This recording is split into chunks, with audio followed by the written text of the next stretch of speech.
have a story to share with you. A good story, a good ending. The beginning of it isn't very good. On Saturday, November the 12th, 2005, Lori Dupont was murdered at her workplace in the operating room of Hotel du Grace Hospital in Windsor by her ex-partner, Dr. Mark Daniel. 2 years later, a public inquest was held, hearing the testimony of more than 50 witnesses, fellow workers, family members, hospital managers, and friends. Out of these hearings came the Lori Dupont Inquest Action Group, a group of women who never looked back until the inquest recommendations were implemented. Local women attended the 2-month hearings as often as their schedules allowed. Sometimes you see a woman come in and say, I can only stay an hour or two, only to see her still there at the end of the day. Listening to the evidence was a radicalizing experience. It could have been you, your daughter, your mother. One of the most difficult sessions was listening to the expert witness, Dr. Peter Jaffe, from the Violence Centre in London, Ontario. Using large charts, he demonstrated 35 avenues where the action could have been stopped. By following up complaints, observations made by fellow workers. After the inquest, Dr. Jaffe was brought back to the hospital to facilitate workshops with medical staff and all levels of management. The systemic issues could only be dealt with by attempting to create a whole new climate in the workplace.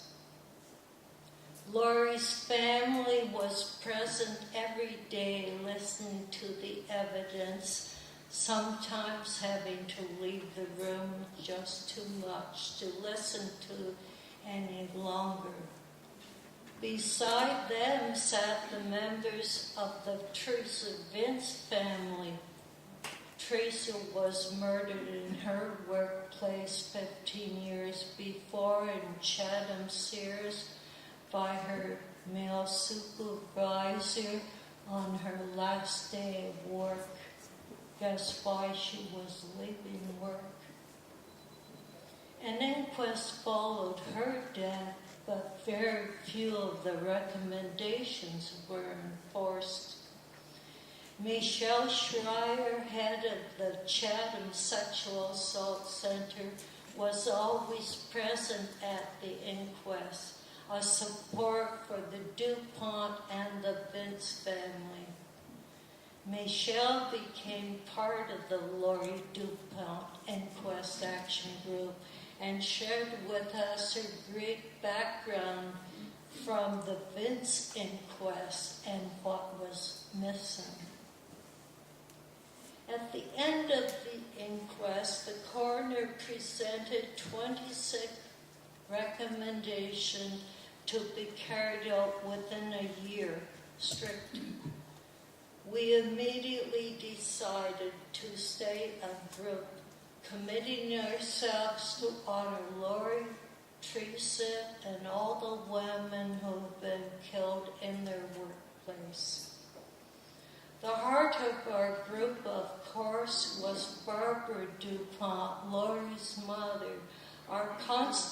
inspiration present at every meeting. To the group, each member brings her own gifts. Lynn Watts journaled all through the inquest and then emailed that out to concerned women in the community. Carol Libby facilitates our meetings and is media savvy, and that's important, as you all know. Charlene Sen's area of research, women and violence. We had our residential expert. And Beth Haynes was connected to university women locally and nationally. Lois Smith, our wise woman, a wordsmith in her own right. And Joy Hamilton, who's with us today, brings her 15 years experience with WOHIS.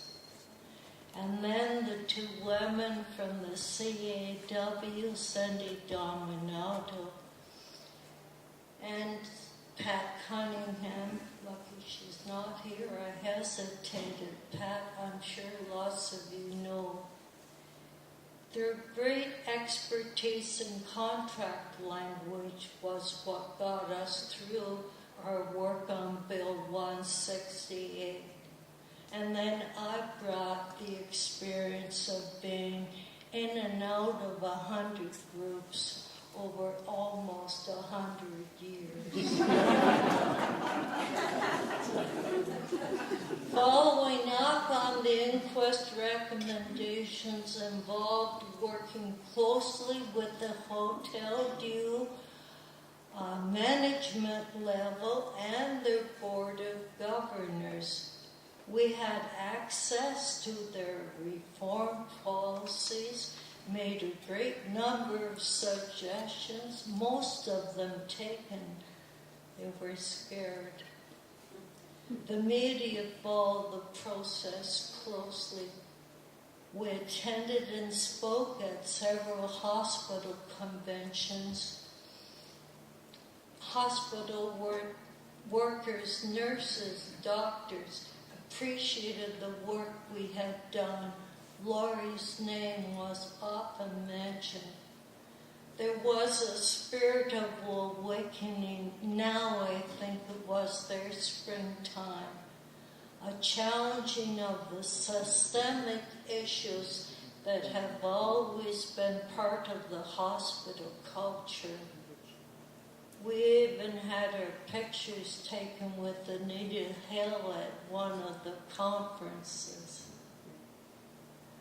But the priority was to still do the work on Bill 168. Thousands of signed petitions were presented to the legislature. Local MPs were well lobbied. I think they were hiding from us after a while. We'd send Barbara. It was hard to resist a meeting with her.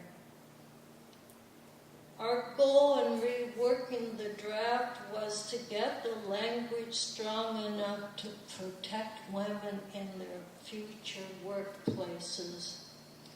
We accompanied Barbara Dupont to Toronto for her powerful presentation to the Standing Committee on Social Policy.